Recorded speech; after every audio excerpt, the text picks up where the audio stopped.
기후위기에 있어서 가장 중요한 부분이랄까요? 우리는 자연과 공존해야 된다고 생각해요.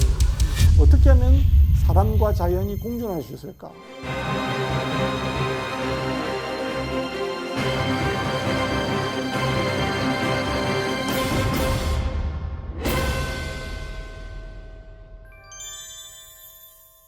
안녕하세요. 일급수 정치를 지향하는 기후위기물 전문가 박재현입니다.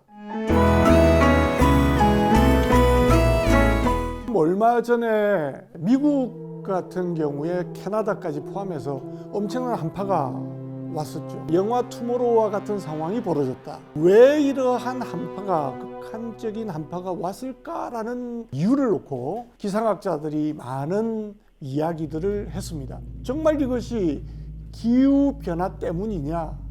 많은 기후학자들 이야기로는 기후변화에 따라서 이러한 현상들이 일어나고 있는 것을 부인할 수 없다.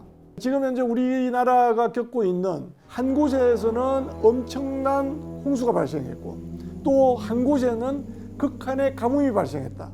이것이 기후변화 때문이냐 아니냐 이거를 놓고 우리가 논쟁할 것이 아니라 오히려 우리 사회가 기후변화 시대에 얼마만큼의 회복력을 가지고 있는 사회가 될 것인가에 대한 관점을 놓고 우리는 지금 적극적으로 논의해야 된다 이렇게 생각을 하고 있습니다.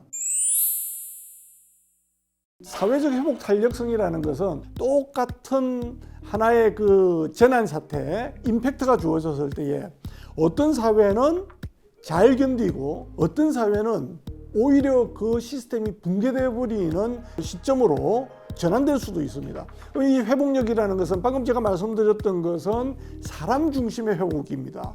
확장되면은 생태계에 대한 부분도 되어질 수 있고 환경에 대한 부분들도 되어질 수 있습니다. 그럼 우리 사회가 이러한 회복력을 잘 가지고 있느냐, 준비하고 있느냐라고 질문을 던지면 제가 볼 때는 그렇다라고 대답하기는 매우 어렵다. 전문가 입장에서 그렇습니다. 그래서 우리는 극한 가뭄과 극한 홍수가 왔을 때도 국민의 안전뿐만 아니라 사회 시스템이나 이런 것들이 잘 굴러갈 수 있게끔 유지할 수 있을 것인가에 대한 부분을 놓고 볼 때에 우리가 준비가 부족한 부분이 많다.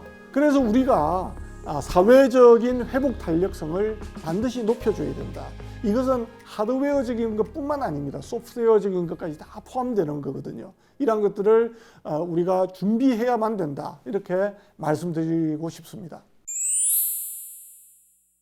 지금 나와 있는 것 중에 하나는 2022년 서울의 홍수, 강남이 잠기고 도림천이 범람을 하고 했던 그러한 하나의 이벤트가 있었고 그 다음에 2022년과 2023년도에 걸쳐 있었던 남부 지역에서의 가뭄 문제, 우리 사회가 겪었던 재난적인 사안이다라고 말씀드릴 수 있는데 이 부분에 대한 대안이라고 내어놓은 것을 보면 미호천에 홍수가 났을 때에 이야기가 나온 것은 준설하겠다는 거였습니다.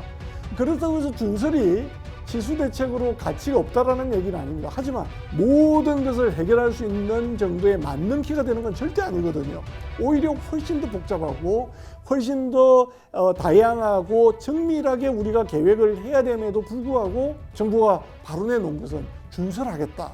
댐을 더 짓겠다라고 이야기를 했습니다. 우리가 가지고 있는 댐의 능력이라든지 상황, 신규 댐을 지을 수 있는 지역이라든지 또 그 역량들을 볼 때는 우리가 미래에 예측하고 있는 홍수라든지 가뭄이라는 것들을 염두에 볼 때 이러한 것들로 감당하기는 매우 어려운 부분이 있다. 전반적으로 우리가 미래를 준비하고 있는가 이렇게 질문을 던졌을 때에 우리는 지금 현재 부족하다.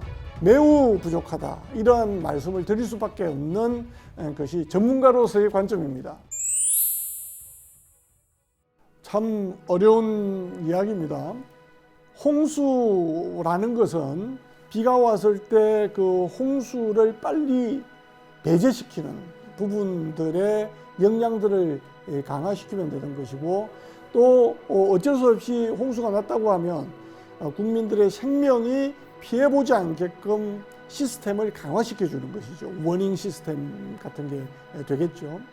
하지만 가뭄 같은 경우에는 굉장히 어려운 부분이 있습니다. 지난 2022년부터 23년까지 이 영산강과 섬진강교육에 굉장히 큰 가뭄이 왔지만 우리 사회의 시스템이 어느 정도 시민들의 생활 용수 공급이라는 부분에 있어서는 어느 정도 우리가 커버해낼 수 있는 역량 속에서 그 정도 커버할 수 있는 정도의 가뭄이 왔기 때문에 그렇다라고 이야기할 수 있지만, 사람들이 살아가는 영역을 벗어난 농업 부분이라든지 자연 생태계라든지 이런 부분들에 있어서는 굉장히 많은 피해가 있었거든요. 하수 재이용이라든지 이런 부분들은 특히나 가뭄을 대비하는 데 있어서 굉장히 중요한 부분이고, 이전에는 해수 담수화 문제에 대해서는 상당히 좀 부정적인 부분들이 있었습니다. 에너지가 많이 들어가기 때문에. 그런데 이 가뭄이라는 것을 겪으면서 해수 담수화 부분이라든지 이런 부분들은 되게